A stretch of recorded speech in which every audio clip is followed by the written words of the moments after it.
할렐루야, 아멘. 오늘 읽은 이 마태복음 6장 12절에서 13절까지는 우리 영혼을 위한 기도입니다. 우리가 11절에서 우리에게 일용할 양식을 주옵소서라고 하는 기도는 우리의 육체를 위한 기도였다고 하면 12절에서 13절까지 이 세 가지의 기도는 우리의 영혼을 위해서 기도하라 그건데, 우리는 특별히 우리 육신을 위해서 기도하는 것 당연하지만 더 중요한 것은 우리의 영혼을 위해서 기도해야 된다. 왜냐하면 우리가 육신적으로 하나님을 의지해야 되겠지만 영혼을 더 많이 의지해야, 하나님을 의지해야만이 우리 영혼이 더 아름다운 상태를 유지할 수 있기 때문에 우리가 영혼을 위해서 기도하라 그렇게 말씀을 하고 있는데, 그렇다면 우리 영혼을 위한 기도 세 가지를 우리가 한번 살펴보기를 원합니다. 첫 번째 기도는 우리의 죄를 용서해 달라는 겁니다. 12절 말씀에 보면 우리가 우리에게 죄 지은 자를 사하여 준 것 같이 우리 죄를 사하여 주시옵고라고 되어 있습니다. 맨 먼저 우리의 영혼의 그 아름다운 상태를 유지하기 위해서는 우리 죄를 용서해 달라라는 것을 해야 한다는 것이죠. 지금 이 기도는 사실 우리는 하나님의 그 용서의 은혜 없이는 우리는 정말 살아갈 수 없는 존재다라는 것을 자각하게 하는 기도인데, 여러분 그렇습니다. 우리는 이 타고난 죄성 때문에 죄를 안 짓고 살고 싶어도 죄 지을 수밖에 없는 연약한 존재입니다. 물론 죄와 이 사망의 법에서 벗어나고 이제 우리가 날마다 이 생명과 이 성령의 통치를 받고 있지만 여전히 우리 안에 이 죄가 잔존하고 있기 때문에 이 죄를 하나님께서 다스려 주지 아니하면 안 된다는 것이고, 또 이 죄가 하나님을 늘 거스르게 할 수 있다는 것인데, 그래서 하나님께서 만약에 우리에게 해결책을 제시해 주지 않았다고 하면 우리는 여전히 비록 신자가 됐지만 이 비참한 상태에 머물러 있을 수밖에 없다. 그 하나님의 해결책이 뭐냐? 하나님의 은혜 안에서 우리 죄에 대한 무한한 용서, 그리고 순종을 이루기 위한 은혜, 영원한 은혜를 우리에게 약속을 하셨죠. 제가 오래전에 주일학교 선생님한테 들었던 재밌는 그 예화가 하나 있는데, 아버지가 아들이 죄를 지니까 이 죄 짓는 버릇을 고치기 위해서 그렇게 이제 경고를 합니다. 만약에 네가 계속해서 잘못을 하면 잘못할 때마다 저 문 앞에 있는 이 문 기둥에다가 못을 하나씩 박겠다는 겁니다. 그래서 세월이 어느 정도 흘렀는데 정말 그 문 기둥을 보니 온통 못이 박혀 있는 거예요. 그래서 그 아들이 그걸 보면 한없이 웁니다. 그때 아버지가 또 이런 제안을 합니다. 네가 만약에 그러면 이제부터 착한 일 하면 그 착한 일 할 때마다 그 못을 하나씩 빼겠다고. 그래서 그때부터 아들이 착한 일 하는데 점점 못이 다 빠져나갔습니다. 그리고 다 뽑아진 날 그래 아들은 기뻐서 우는 것이 아니라 큰 소리를 내면서 슬퍼서 울었는데, 왜 울었느냐? 그 못은 다 빠졌지만 자국이 남아 있었기 때문이었습니다. 그러면서 선생님이 이렇게 결론 내립니다. 여러분은 죄를 지으면 안 됩니다라고 결론 내리죠. 여러분, 이 예화는 이 죄에 대한 용서에 대해서 잘못 이해하고 이제 그 얘기를 한 거예요. 여러분, 하나님은 우리 죄를 용서해 주시면 그 죄의 흔적을 전혀 남기지 아니하고 완전히 용서해 주는 줄 믿습니다. 그러므로 우리는 이 용서에 대한 이 확신을 가지고 우리가 용서를 구하라고 하는데, 용서에 대한 크게 두 가지가 있어요. 하나는 이미 받은 용서가 있습니다. 이걸 영원한 용서라고 하는데, 이 용서는 우리가 어느 순간 자기가 죄인임을 깨닫고 회개하고 그리스도를 믿게 되었을 때 우리의 과거의 죄뿐만 아니라 현재의 죄, 미래의 죄까지 완전히 다 사함을 받는, 흔적도 없이 사함을 받는 것이 바로 영원한 용서, 이미 받은 용서다 이렇게 할 수 있겠고, 그런가 하면 또 하나 용서가 있는데 그것은 반복되는 용서입니다. 이 용서는 경험적 용서라도 하는데, 우리가 사실 살아가면서 우리는 정말 용서받은 사람이지만 때때로 원하지 않게 이제 죄를 지며 살아갈 때가 있죠. 근데 그 죄를 지을 때 찾아오는 것이 무엇이냐? 고통입니다. 내가 이 죄 때문에 하나님과 불화가 되고 하나님과의 관계가 이렇게 소원해지는 그런 것 때문에 너무나도 불안해하고 또 고통스러워하죠. 영혼의 고통이라고 하는데, 여러분 다윗이 그런 예를 한번 이렇게 가지고 시를 고백했던 내용이 있는데요. 시편 31편 10절 말씀에 이렇게 다윗이 고백하죠. 내 일생을 슬픔으로 내며 나의 연수를 탄식으로 보내며 내 기력이 나의 죄악 때문에 약하여지며 나의 뼈가 새하도소이다. 이렇게 지금 다윗이 고백하는데 얼마나 죄의 고통이 컸으면 뼈가 새할 정도였다는 것이죠. 여러분, 이토록 우리가 이 죄로 인해서 영혼의 고통을 느낄 때 우리가 할 수 있는 것은 하나님 앞에 참여하며 용서를 구하는 겁니다. 그때 경험되어지는 것이 경험적 용서, 다시 말해서 반복되는 용서다라는 것이죠. 여러분, 우리는 사실 우리가 이 용서를 구하는 것 잘 익숙하지 않습니다. 왜냐하면 내가 잘못을 인정하지 않으려고 하는 것이 많기 때문에. 그러나 우리는 용서를 하나님 앞에 서슴없이 구할 때 하나님은 우리에게 뜻밖의 선물을 부어주시는데, 그것이 무엇이냐? 용서를 통해서 배우게 되어지는 하나님의 사랑입니다. 그 하나님의 사랑의 깊이와 높이와 길이를 우리가 점점 알아가는데, 그런 의미에서 봤을 때 용서를 받을 때 얻을 수 있는 그 기쁨이라고 하는 것은 우리에게 누리는 영적인 최고의 축복이다 생각이 되어집니다. 그러면서 우리 주님께서 우리에게 요구하는 것이 있는데, 우리가 매일의 양식을 통해서 육체의 생명이 유지되는 것처럼 이 매일 베푸시는 용서를 통해서 우리의 영혼의 생명이 이제 유지되는 것을 보면서 우리 하나님께서 우리에게 요구하는 것이 하나 있는데, 그것이 무엇이냐? 내가 너희를 용서한 것처럼 너희들도 용서하라는 겁니다. 여러분, 우리가 내게 누가 잘못했을 때 용서해 주는 것은 어떤 범위까지 갑니까? 그저 손해 본 것을 그냥 끝내버리고 법적인 책임을 묻지 않는 정도로 끝내는 것이 용서를 해준다라고 합니다. 그러나 기독교 용서는 거기 이상입니다. 기독교에서 가르치는 용서는 뭡니까? 성경에서 말하는 용서는 계속해서 사랑하는 것까지 말을 하는 거예요. 용서한 후에 이 관계를 유지하지 않는 것은 복수하지 않겠다라는 것이지 진정으로 용서까지 간 것은 아니라는 것이죠. 그래서 우리가 용서라는 것은 용서 이후에도 계속해서 관계를 유지하는 것, 이것이 바로 용서라는 거예요. 여러분, 우리가 용서가 참 어렵습니다. 우리가 내게 피해를 준 누군가의 지체, 또 누군가의 가족, 또 누군가의 사람을 용서한다는 것이 쉽지 않지만, 그때마다 우리가 생각해낼 것이 주님께서 나를 위해서, 나를 용서해 주기 위해서 당하신 십자가의 고통을 생각해내야 될 줄 믿습니다. 아까 우리가 찬송을 불렀지 않습니까? 십자가 내가 처음 볼 때 나의 마음에 큰 고통이 사라져서. 여러분, 마음에 큰 고통, 용서를 했지만 마음 안에 남아있는 어떤 마음들, 그런 생각들이, 고통들이 십자가의 고통을 생각하면서 볼 때 사라지게 되어지고 알 수 없는 내 안에 평안이 찾아오게 되어진다는 찬송을 우리가 했습니다. 여러분, 오늘 우리 주님께서 마지막 십자가의 고통을 당하시면서 정말 그 고통에 대해서 아랑곳하지 아니하시고 오히려 자기를 이렇게 형벌을 해서 죄에 이렇게 십자가를 지게 한 그 사람들에 대한 형벌까지 걱정하면서 그들을 위해서 기도하셨던 주님, 그 주님을 우리가 생각하면서 우리 용서한다는 것은 참 힘들지만 그때마다 우리가 주님의 고난에 참여하는 마음을 가지고 우리 용서하는 우리 성도가 되어지기를 주의 이름으로 축복합니다.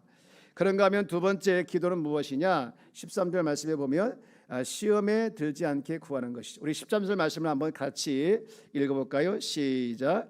우리를 시험에 들게 하지 마시옵고 다만 악에서 구하시옵소서. 나라와 권세와 아멘, 아멘. 여러분, 우리가 두 번째 우리 영혼을 위해서 기도하는 것은 무엇이냐? 바로 시험에 들지 않게 기도하는 것이죠. 여러분, 시험에 들지 않게 기도하는 것은 특별한 일이 아니라 우리 일상이 되어야 된다는 것이죠. 여러분, 이 시험이라고 하는 것은 우리가 복음에서 살아갈 때 필연적으로 다가오는 것이라거나, 복음에서 살아갈 때 알게 모르게 다가오는 고난, 고통, 이런 게 다 시험이라는 것이죠. 그래서 이 시험은 온다는 거예요. 필연적으로 오는데 그 필연적으로 오는 시험에 대해서 우리가 지지 않고 패배하지 않고 이제 승리하게 도와달라고 기도하는 것이 바로 우리를 시험에 들지 말게 하는 기도라는 거예요. 여러분, 우리는 영적인 전쟁에 되어 있는데 에베소 6장 1절 말씀에 보면 이렇게 기록이 되어 있어요. 우리 한번 같이 에베소 6장 1절 말씀을 한번 읽어볼까요?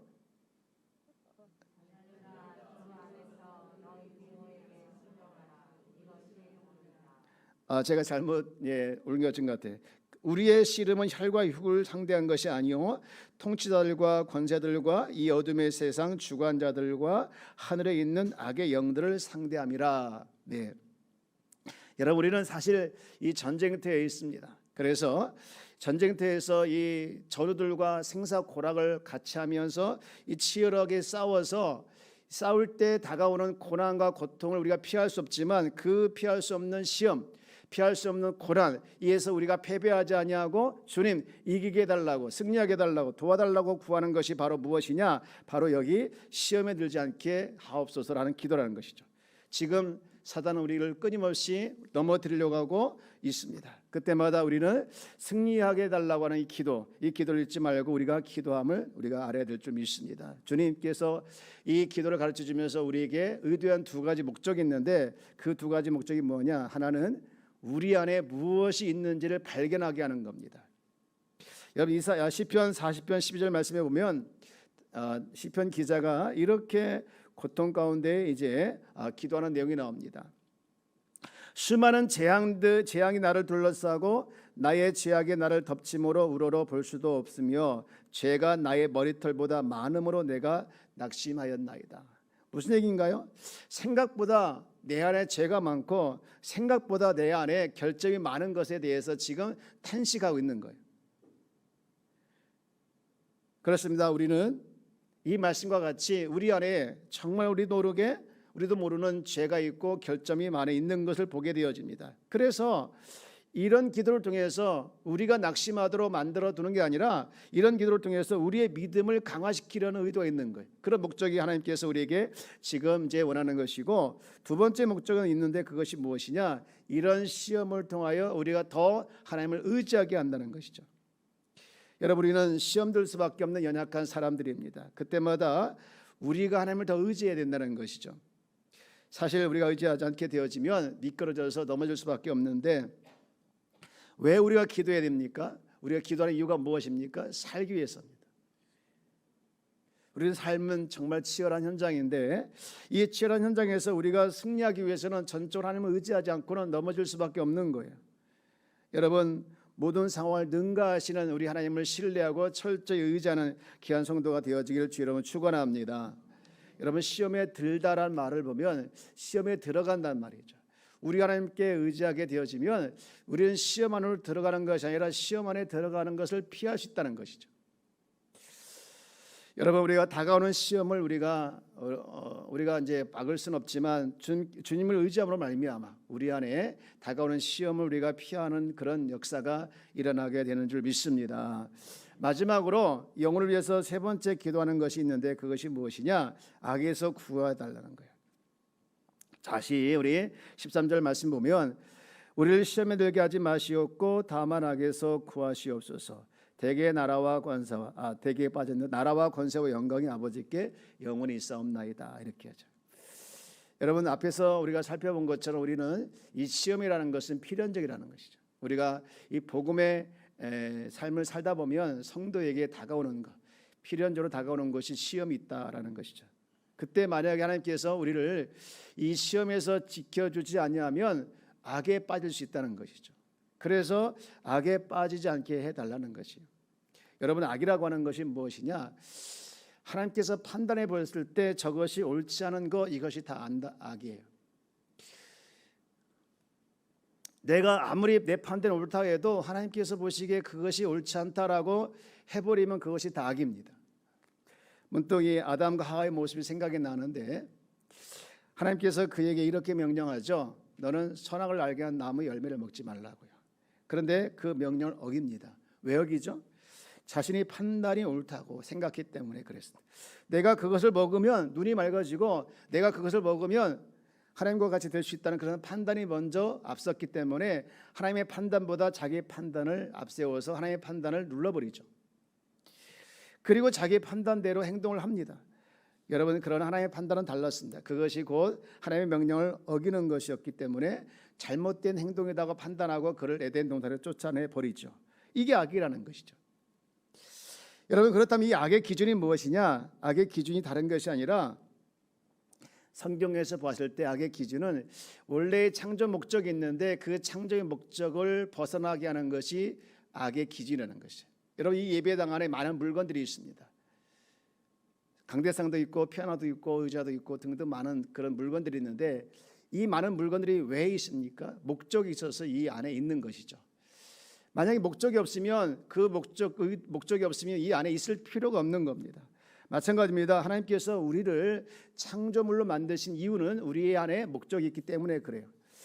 지난번에 하나님의 뜻을 성취하기 위해서 이제 하나님께서 창조한 세계, 천상 세계와 지상 세계를 이제 하나님께서 창조하셨다라고 말씀을 드리면서, 그 창조한 세계 안에 하나님의 목적이 있다라고 말씀을 드렸죠. 그 창조한 세계의 목적이 무엇입니까? 하나님의 영광을 위해서, 하나님을 영화롭게 하는 것이 창조의 목적이었다라고 말씀을 드렸죠.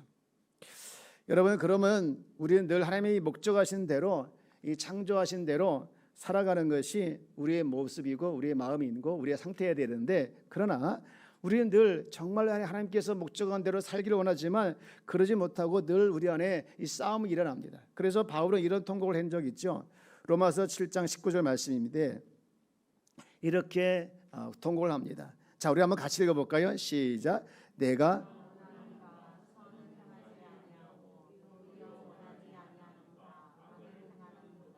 네, 지금 바울은 내가 하나님께서 선하신 목적대로, 창조한 목적대로 살아가고 그렇게 행해야 되는데 오히려 그렇게 하지 않은 것에 대해서 지금 너무나도 괴롭다고 하는 거예요.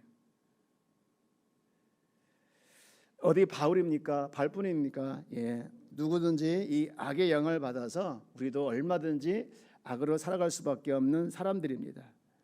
그래서 하나님께서 창조한 목적을 거스릴 수밖에 없는 연약한 존재인데, 이런 기도의 내용을 보면서 이 주기도문 전체에 흐르고 있는 중심 사상을 다시 한번 이 마지막에 배어 있음을 발견하게 되어지는데, 그것이 무엇이냐? 우리는 하나님의 도우심이 절대로 필요한 사람이라는 거예요. 절대로 하나님을 의존하지 않고는 우리는 살아낼 수 없다는 것입니다. 이렇게 연약한 것이 우리의 존재라는 것이죠. 여러분, 주기도문을 쭉 보게 되어지면 이제 우리가 9절부터 13절까지 말씀을 읽었는데, 얼마나 처음 부분은 당당합니까? 하나님의 이름을 구하고 또 하나님의 나라를 구하고 하나님의 성취를 구하는 것을 볼 때 마치 우리가 용사가 된 것처럼 그렇게 위대하게 기도하다가 점점 어떻게 됩니까? 하나님을 의지하지 않고는 우리가 한순간도 살아갈 수 없는 연약한 존재에 대한 생각을 하게 하는 말씀들이 그 뒤에 이루어지는 것을 보게 되어지죠. 이처럼 우리는 우리 인생 끝날 때까지 전적으로 하나님을 의지하며 우리에게 주어진 그 소명을 이루면서 살아가는 삶을 여러분 늘 갈망하기를 주의 이름으로 축복합니다. 마지막으로 13절 끝에 가게 되어지면 이제 가로가 나오죠. 거기 가로에 보면 나라와 권세와 영광이 아버지께 영원히 있사옵나이다. 아멘. 여러분, 이 가로를 쳤을까? 왜 여기다 가로를 쳤을까? 성경을 보면 이 가로란 것은 주님께서 가르쳐준 기도가 아니고 나중에 붙였다는 겁니다. 그리고 그 안에 보면 이제 가로 안에 이제 우리가 원래 늘 주기도문 할 때 보면 대개란 말하죠. 대개 나라와 권세와 영광의 아버지께 영원히 있사옵나이다. 이렇게 기도하는데, 그 대개가 우리가 어떻게 해석할 수 있느냐면, 결과적으로 왜냐하면 이렇게 해석할 수 있습니다. 왜 주기도문을 하느냐? 나라와 권세와 영광이 아버지께 있기 때문에, 그것도 영원히 있기 때문에 우리가 주기도문을 한다는 것이죠. 이렇게 이제 끝을 맺고 있는데, 이제 우리가 말씀 마치고자 합니다. 주기도문은 단순히 암송하는 차원에서, 또 우리가 모임을 끝나는 차원에서 그냥 일상적으로 아무 생각 없이 해서는 안 된다는 거예요. 여러분의 기도 내용 중에 이 주기도문이 자연스럽게 나오는 기도가 되길 주의 여러분 축복합니다. 주님 품에 안길 때까지 주기도문을 따라서 살아가는 하나님의 자녀가 되기를 원해서 이 기도를 가르쳐 주셨는데, 오늘 이 특별 새벽 기도의 기간 동안만 기도하는 것이 아니라 우리의 기도, 또 우리의 삶이 이 주님의 기도대로 또 살아내기를 주의 이름으로 축원합니다.